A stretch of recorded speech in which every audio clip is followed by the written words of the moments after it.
This is Fox 5 News, the most powerful name in local news.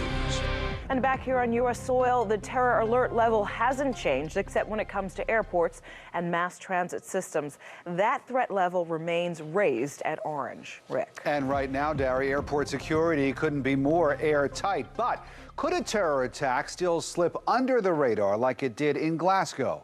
Our coverage shifts to Fox 5's Lisa Evers. She's live outside of LaGuardia Airport. Lisa. Well, Rick, in a special report, we took a look at airport security. Now, because of the Glasgow airport bombing, the vulnerabilities we found and the recommendations take on an urgency. Flying became more complicated for air travelers after the 9/11 attacks. The Transportation Security Administration implemented stringent screenings and new rules.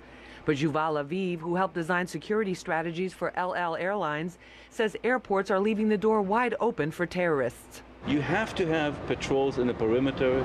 You have to have lookouts outside who can alert you that a car is parked illegally or is suspiciously parked very close to the runway. At Newark Airport, there are fences around the perimeter, but a long stretch near the runways is adjacent to the New Jersey Turnpike, giving terrorists an easy access point for shoulder-launched missiles or car bombs.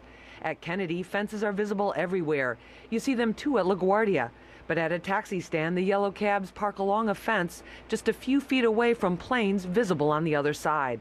Aviv says another glaring vulnerability is the easy access to terminals. A vehicle loaded with explosives could drive right into the terminal, and someone with suitcase bombs could walk in unchecked. As you can see, they're being dropped off. The suitcases have been on, and there's no control of what's in the suitcase right now. Those suitcases haven't been checked, and there's no one here. Port Authority cops do patrol the airports, but they have large areas to cover. The Port Authority says they spend more than $2 million a week on increased security measures. The TSA says they put a new face on aviation security, making air travel safer than it's ever been. Aviv says the TSA is not putting a high priority on the one deterrent shown to work, a visible uniform presence at critical points throughout the airports. Now, Aviv says there should be a checkpoint at the airport entrance before vehicles are allowed to get close to the terminal. He also recommends an added security presence at the terminal entrance, like the one you see right here. That recommendation already being put into effect here at LaGuardia with additional Port Authority cops. Dari? Good to know. Thank you, Lisa.